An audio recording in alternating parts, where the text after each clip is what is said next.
they had now gathered a broad range of evidence.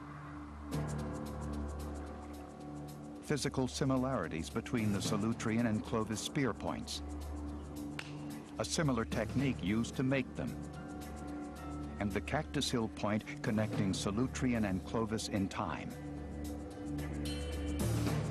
All added up to a radical and provocative theory that the Solutreans invented the Clovis point technology, and Ice Age Europeans were amongst America's earliest explorers.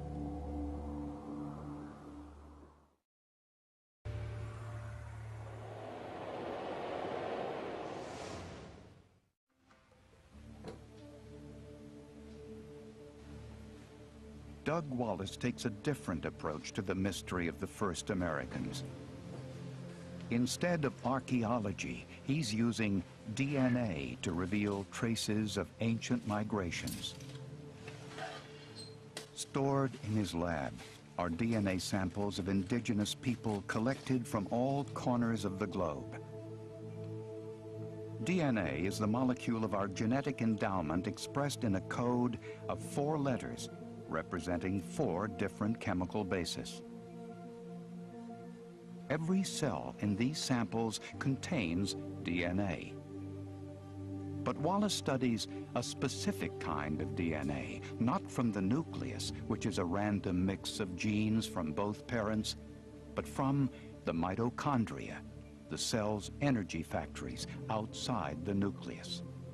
This kind of DNA is inherited only from the mother and is passed intact from generation to generation as lineages diverge, but at a steady and predictable rate. Tiny mutations creep like spelling mistakes into specific stretches of DNA. The amount of genetic variation between any 2 lineages can reveal how far back in time they shared a common ancestor.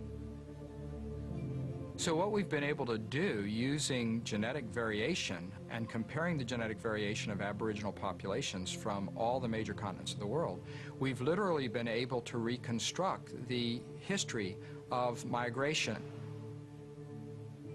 When Wallace and his team analyzed the mitochondrial DNA of Native Americans, they found 4 distinctive lineages that he labeled A, B, C, and D. All 4 turned out to share common ancestors back in Siberia and Northeast Asia. It was the latest report from colleagues of Doug Wallace who were investigating early human migrations.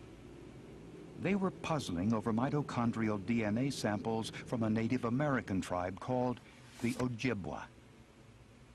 When we studied the mitochondrial DNA of the Ojibwa, we found, as we had anticipated, the 4 primary lineages, A, B, C, and D.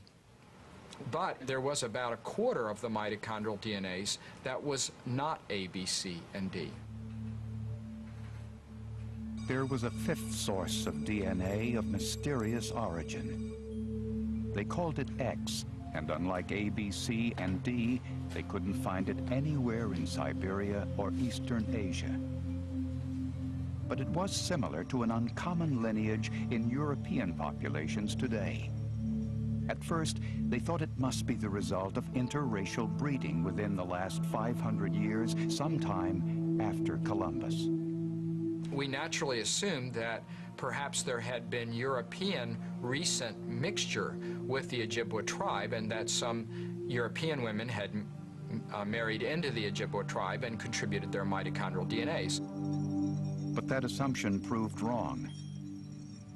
When they looked at the amount of variation in the X lineage, it pointed to an origin long before Columbus. In fact, to at least 15,000 years ago. It appeared to be evidence of Ice Age Europeans in America. Well, what it says is that a mitochondrial lineage that is predominantly found in Europe somehow got to the Great Lakes region of the Americas 14 to 15,000 years ago.